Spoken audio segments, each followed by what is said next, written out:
Salut la famille, c'est chaud. Raymond Tchengan fait des graves révélations sur l'affaire Hervé Bobda.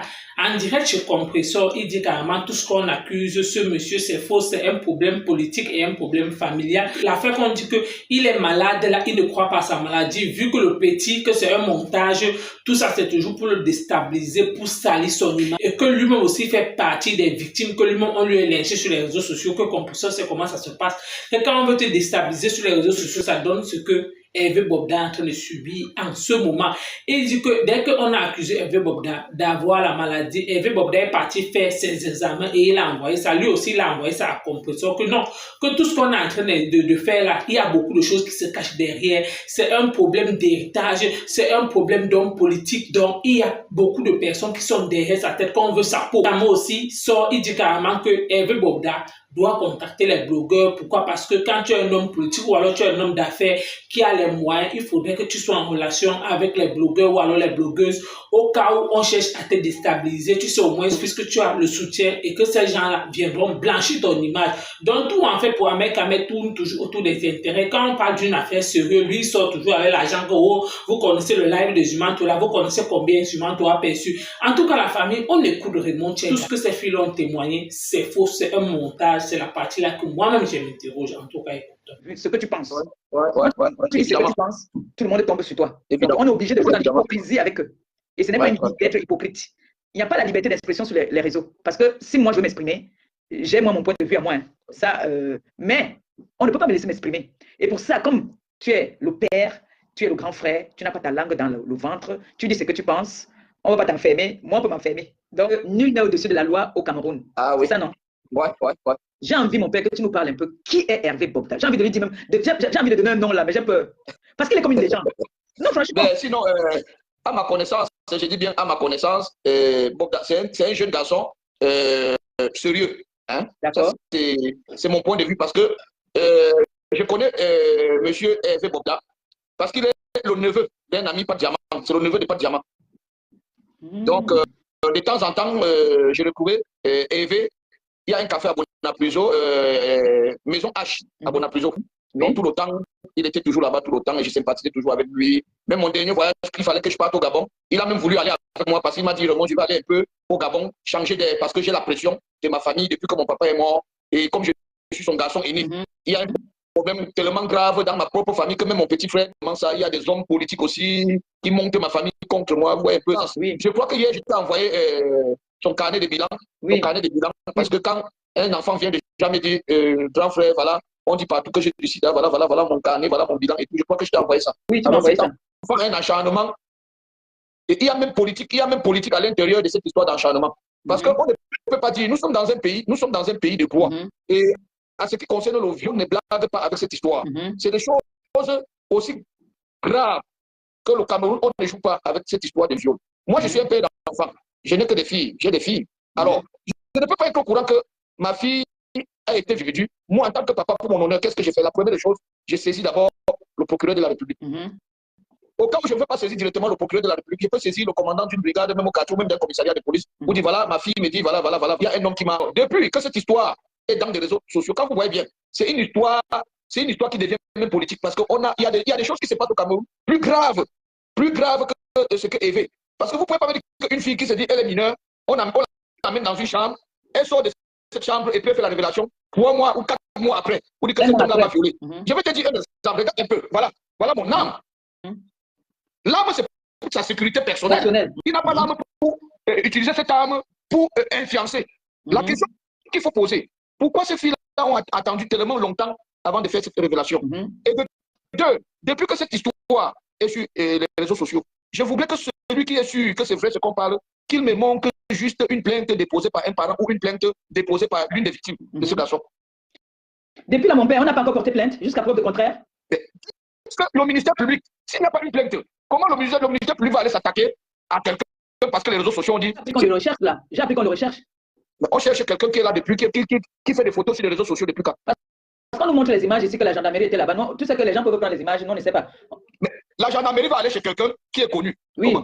Je crois que nous sommes dans un pays, on envoie une première convocation, on envoie une deuxième convocation, on envoie une troisième. C'est à partir de là qu'on peut demander au procureur de la République un mandat d'amener. D'accord. Donc, tout ce que vous voyez dans les réseaux sociaux, comment on peut aller chercher quelqu'un chez lui n'est pas là, on dépose une convocation sur sa porte et on scelle sa porte. C'est pas faisable au Cameroun. C'est pas on va sceller le chez lui, on va sceller le chez lui par rapport à quoi? Il y a du monde, on peut sceller la maison de quelqu'un, mais on ne peut pas venir parce qu'on cherche quelqu'un, on scelle sa maison, c'est impossible même. C'est impossible. Donc, les gens profitent de cette histoire, mais à ma connaissance, je ne voudrais pas trop me mêler d'une histoire de famille. Cette histoire-là, il y a l'histoire des familles à l'intérieur de cette manipulation, et je suis sûr à 100%, parce que c'est une histoire, ça concerne une histoire de famille. D'accord. Regardez un peu comment on est en train de lyncher ces garçons. Il y a des gens qui font pire au Cameroun, mais qui passent inaperçus. Je dis bien qui passent inaperçus, mais comment une histoire qui concerne un jeune garçon comme monsieur Bobda, ça devient une histoire d'État. Ça devient une histoire d'État au Cameroun. Or, à ma connaissance, il n'y a pas un plaignant, il n'y a pas une plainte. Il n'y a pas une plainte déposée par l'une de ces une manipulation de ses frères, de ses soeurs, par rapport au testament de M. Bobda, qui était son papa. Je ne vous peux pas trop entrer dans les détails parce que c'est une histoire de famille. Ceux qui comprennent peuvent comprendre pourquoi il y a eu cette manipulation, c'est-à-dire ce lynchage dans les réseaux sociaux. Voilà. Sinon, ça peut arriver que peut-être tu allais peut-être dans une chambre d'hôtel avec une femme, peut-être elle n'était pas prête peut-être pour faire l'amour, mais si une femme marche déjà de ses propres pieds pour entrer dans une chambre d'hôtel, comment pouvez-vous... Ah mais là, tel que tu connais Hervé Bobda, tu penses que ce qu'on accuse là, il y a une part de vérité ou alors, qu'est-ce que toi tu penses? Petit, je vais te dire, c'est un jeune garçon, il n'est pas marié. Il peut avoir tous les envies qu'un homme peut avoir dans la vie. Oui. Mais il faut se poser la question. C'est parce qu'il paye les femmes chères, c'est parce qu'on veut profiter de sa fortune pour le déstabiliser. Est-ce que ces filles-là ne sont pas montées par quelqu'un qui est jaloux de la fortune d'Hervé Bobda? C'est de ça qu'il s'agit. Mais je dis encore, il y a une histoire de famille qui est cachée derrière cette manipulation. Et je suis sûr de ce que je dis. Je ne voudrais pas entrer dans une histoire de famille parce que ça ne me concerne pas. Mais j'ai vu comment on m'a lynché sur les réseaux sociaux alors que moi j'étais innocent. Je ne connaissais même pas cette personne-là. Je suis resté tranquille. On t'a accusé que tu avais fait 5 000 tu connaissais qui est Raymond Tenga. Si tu n'étais pas là, c'est que le lynchage allait être pareil comme pour Hervé Bobda. Parce qu'il y a des gens qui profitent. Il y a des gens qui profitent de la pluie. Imaginons un seul instant que ce soit vrai. Qu'est-ce que tu peux nous dire par rapport à si c'est vrai? Mais tu sais, je suis d'abord un jeune de filles. Si c'est vrai, moi, en tant que père des enfants et des filles, je ne peux pas cautionner ce genre de choses. Je ne cautionne pas ce genre de choses parce que là, non seulement ça, il a gâté la vie de ses enfants et demain, il va aussi faire des enfants et ça peut se retrouver aussi que ses enfants soient en train de vivre ce genre de choses. Mais je dis encore, les gens doivent être prudents parce que c'est un lynchage qui concerne la fortune de M. Bobda. D'accord. À ma connaissance. Parce que tu as discuté avec lui. Voilà. Il t'a plaidé son innocence. À ma connaissance. Et non seulement ça. J'ai passé du temps avec lui à Maison H. Oui, j'entends parler de Maison H là. J'entends parler de c'est un café à Bonapuzo où tu peux donner rendez-vous là-bas à une copine. Elle vient, elle te retrouve là-bas, vous prenez un pot ensemble. C'était presque son bureau.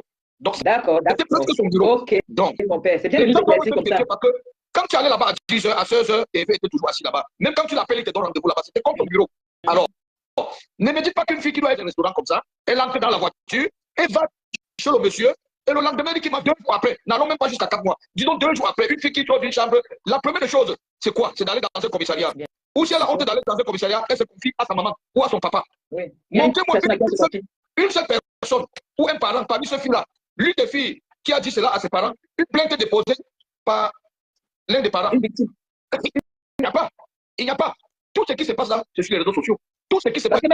Mon père, parce que même Ahmed Kamel est sur le dossier. Ahmed Kamel est sur ce dossier-là jusqu'à cause de contexte. J'ai entendu faire un direct aujourd'hui où il disait qu'aucune personne n'a encore porté plainte. Personne. Personne. Mais. Je dis bien personne, je suis à Douala, mais je dis ce qui est derrière cette histoire, c'est un problème de famille. Voilà.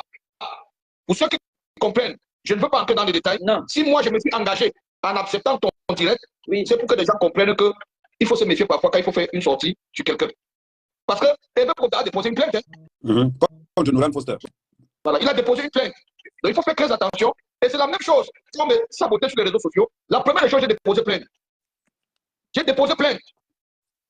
Donc, si je me reprochais de quelque chose, je n'allais même pas avoir le temps d'aller déposer la plainte. Je n'allais même pas avoir le temps d'aller déposer la plainte. Donc méfions-nous. Franchement, méfions-nous. Parce que c'est bien beau de salir le nom de quelqu'un sans connaître la personne. Il faut faire très attention. Tu as un permis pour ton âme, tu ne dois pas sortir ton arme partout publiquement. Ça veut dire que tu as saisi le tribunal militaire, la première chose, on t'arrache cette arme-là, tu rends compte pourquoi tu as sorti l'arme en public. Or, le problème des jeunes maintenant, ce n'est pas un problème du criminel, c'est un problème du criminel militaire. Est-ce que c'est le criminel militaire qui l'a convoqué? J'ai d'abord regardé que la personne qui vient avec l'affaire, c'est Zui, qui a sali tout le monde. Je ne sais pas quel homme d'affaires Zui n'a pas sali au Cameroun. Lui, il est que quand il appelle ton nom, ces gens te demandent de l'argent derrière. Quand tu ne donnes pas, on commence à charger. Maintenant, il y a quelque chose qui se met en compte, que les gens doivent prendre en compte. Le sabotage a été bien planifié. Ouais. Et celui qui est derrière Zui a mis les moyens. Ouais. Le gars a mis les moyens. Parce que pour booster, pour avoir 1000 personnes en live, c'est 350 euros. Non, j'ai compris, t'inquiète pas. 1000 personnes en live, c'est 350 euros pendant 1 heure. Au bout de 1 heure, tu es obligé de renouveler encore les 350 euros. Maintenant, quelqu'un qui va maintenir 50 000 personnes en live pendant 4 heures, que celui qui a mis sa carte bleue est vraiment décidé à en découdre avec Bobda. Quand il fait son live maintenant, comment se fait-il que vous-même réfléchissez? Tous les témoins sont dans le mur de Zui, aucun au tribunal. Vous voyez ça comment? Il fait des témoignages où les gens sortent des témoins pour dire que non, il manque. Ce n'était pas moi. Il a fabriqué ça là. Maintenant, si c'était moi, que la personne qu'on a dit qu'on a vu là, que la personne vient. 3 personnes ont fait des sorties parce qu'il a fait l'erreur de prononcer les noms de certaines personnes sans savoir que les personnes là peuvent sortir. À partir de ce moment donné, on considère déjà que c'est une manipulation. Allô? Et comme Bonsoir. Mais attends un peu, il y a une personne qui a une question, je crois, qui veut intervenir. Allô, ma chérie, on t'écoute. Allô, oui, bonsoir, monsieur le Montchenga. Bonsoir, c'est monsieur le souverain, s'il vous plaît. Le souverain. Bonsoir. Bonsoir, madame. J'avais une question pour monsieur le Montchenga, le souverain. Je voudrais bien savoir quelle est la relation qu'il y a entre lui et Bolingo. Est-ce qu'il te connaît? Est-ce qu'il connaît Bolingo? Vous me posez la question de savoir qui on appelle Bolingo. Oui. Si vous connaissez, si vous le connaissez, vous la connaissez. Moi, parce que je ne comprends pas pourquoi. Moi, personnellement, je ne la connais pas. J'entends aussi parler d'elle sur les réseaux sociaux. Donc, voilà. Ah bon? Moi, personnellement, peut-être qu'elle me connaît, mais moi, personnellement, je ne la connais pas. J'entends parler d'elle sur les réseaux sociaux. Ça va vous répondre? Il y a tellement d'insultes, tellement d'acharnement, tellement de mépris. Je ne comprends pas. C'est pour ça que je me posais des questions. Si vous vous connaissez dans la vraie vie. Maintenant, je vous dis déjà que moi, personnellement, je ne la connais pas. Peut-être qu'elle me connaît, mais moi, personnellement, je ne la connais pas. J'entends aussi parler d'elle sur les réseaux sociaux. D'accord. C'était une autre question. Monsieur le Montchenga, c'est le cas, je dois vous méfier d'elle parce que c'est terrible. Merci beaucoup. Merci, bonne soirée. Est-ce que je vais me méfier de quelqu'un que moi, je ne connais pas? Donc, Ahmed, je disais alors qu'on doit faire très attention parce que les réseaux sociaux aujourd'hui, c'est à partir de là, on peut déstabiliser quelqu'un facilement. Parce que ça va vite dans les réseaux sociaux. Ça va très vite. Parce que, ce n'est pas qu'on peut déstabiliser quelqu'un. On peut déstabiliser un pays. Regarde ce qui s'est passé dans les pays arabes. Voilà. Et déstabiliser à partir des réseaux sociaux. Donc, je disais dans ceci, Zuman te contacte d'abord tous les blogueurs. Tout le monde refuse. Parce qu'il y a un problème de crédibilité. Ce qu'on appelle, et ça, je dis et j'avertis à tous les hommes d'affaires, à tous les politiciens. Vous êtes responsable de votre propre sécurité. Mais en ce qui concerne votre image, vous n'êtes pas en sécurité. Parce que quelqu'un peut sortir de nulle part, salir ton image si tu n'as pas le compte de ça. Aujourd'hui, j'ai été victime. Hein? Tu en sais quelque chose, j'ai été victime. Mais oui, c'est ce que j'en ai dit. Aujourd'hui, à l'époque encore, Compressor était seul. Mais aujourd'hui, si quelqu'un tente de le souvenir dans les réseaux sociaux, il y a Compressor qui sort, il y a Mec qui sort, il y a beaucoup de personnes qui sont sorties. Parce que dans les réseaux sociaux, tu t'es bien sécurisé. Qu'on ne peut plus te salir n'importe comment parce que tu as du répondant. Il faut que certains hommes d'affaires camerounais commencent à se dire que je dois avoir certains blogueurs pour contrecarrer. C'est un travail.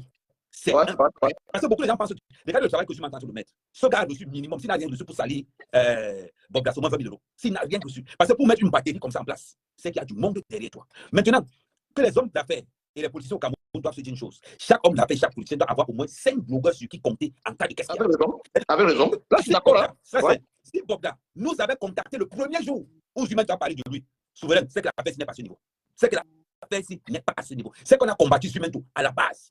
Il a fait aller, ça l'a fait finir. Mais comme on a laissé, le gars a commencé à pousser, en salissant les membres, parce que je sait que si il salit les gens du gouvernement, beaucoup de gens vont venir. Donc il sort, il met Nathalie Koua dedans, il le sort, il met Coco Emilia, il le sort, il met le PCC, il le sort, il met beaucoup de gens. Pour que ça passe un bon truc. Tous les opposants du Cameroun vont venir entrer dans l'affaire. Maintenant, on me pose une question. Pourquoi c'est toujours les mêmes gens-là qui sont derrière Zuman pendant les élections? Pourquoi c'est toujours les mêmes qui sont derrière Bobda? Parce qu'il a décidé de mettre son capital derrière pour envoyer tout. C'est tous les gars de la base qui attaquent Bobda. Bizarrement. Bizarrement, c'est tous les gars de la base qui attaquent Bobda. Au lieu que les gars se posent une seule question. On accuse Bobda. 15 personnes ont porté plainte sur la page de Zumento, mais devant le tribunal, il y a 0 personne. 0. C'est un lynchage. Ça veut dire donc. Et Bobda est en train de vivre un lynchage sur les réseaux sociaux. Ça, je vous dis avec certitude. Donc, ce garçon, c'est un enfant. Mais tel que tu le connais, toi qui le côtoies, quand tu causes avec lui, quand il est un peu plus agressif. Je te dis, c'est un enfant. Est-ce que Bobda parle? Est-ce que Bobda parle? Il est tellement respectueux, je te jure. Bon, Franchement, on dit on ne juge pas quelqu'un, mais ce garçon Pépétu ne peut même pas te regarder dans les yeux. Il est tellement calme, tellement méfiant. Et comment quelqu'un qui est méfiant peut prendre une femme, sachant qu'il est au tribunal, même avec l'État du Cameroun, même avec sa propre famille, va aller... Regardez là-bas, on ne vaut pas beaucoup. Regardez là-bas. Et j'ai dit, l'histoire, si vous voyez ça aujourd'hui, l'histoire de Bobda, ça commence en 2020. M. Bobda meurt, c'est là où ces problèmes commencent. Sauf que, ça se jouait. Maman, voilà, amen. Président, mon souverain, il paraît qu'on dit que c'est... Il avait quel âge quand son papa mourait? Que les gens arrêtent. Ceux qui ne le connaissent pas, que les gens arrêtent. Que les gens, ceux qui ne le connaissent pas, que les gens arrêtent. Donc, j'ai dit, c'est une histoire de famille. Je ne voudrais pas dire certaines choses. Oui, c'est même pas la peine. Moi, je si je me suis engagé à citer le direct, c'est parce que j'avais quelque chose à attirer l'attention de ceux qui parlent de cet enfant. Oui. J'ai pris le laboratoire. Dès qu'il est sorti du laboratoire, il m'a envoyé ses examens. Je crois que je t'ai envoyé ça. Tu nous as envoyé. Pour ceux qui s'en pensent, ça dit qu'il a du sida, il est ceci, les gens doivent beaucoup se méfier. Mais ils ont dit que ça a été fait. Ouvrir une enquête là-dessus. Il faut qu'on apporte les preuves. Zumek ne peut pas avoir 112 personnes comme témoins dans son mur. Non, mais même s'il a seulement 2 personnes, c'est bon, non, on peut ouvrir une enquête. Non. À l'heure où je te parle, comme le souverain Raymond Tienga a dit tout à l'heure, il y a 0 plainte. Bon, la famille, vous avez écouté comme moi, Raymond Tienga en direct chez Compressor. C'est la partie là que je m'interroge. Il parle que non, c'est un problème familial. Est-ce que les victimes qu'on parle, la famille est partie chercher des victimes ailleurs, que non, aller appeler ou alors aller intervenir chez Zumento? C'est la partie là que moi, je ne comprends rien.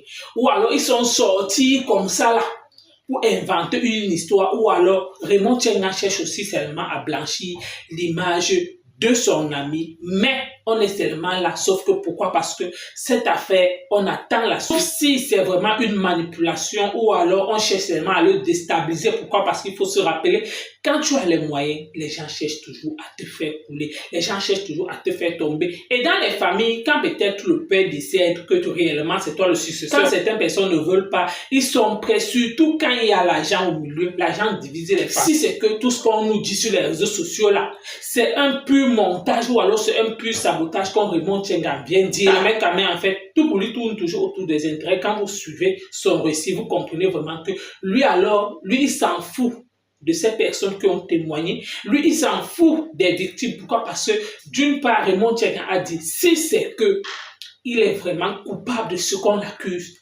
qu'il paye. Mais lui, en fait, quand même, lui, il s'en fout. Lui, en fait, tout ce qui s'est passé là, non. Comme apparemment dans sa tête, il dit que Zumanto a perçu de l'argent. Lui aussi, maintenant, il recherche que non. Pour qu'on blanchisse son image, il faudra à tout prix que M. Hervé Bobda l'envoie l'argent. Lui, il va combattre Zumanto.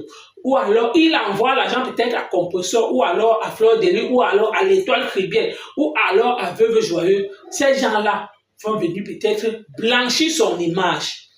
Voilà les idées d'Ahmed Kamel porter plainte, mais apparemment ça n'a jamais abouti. En tout cas, la famille, merci encore, bientôt pour une prochaine vidéo.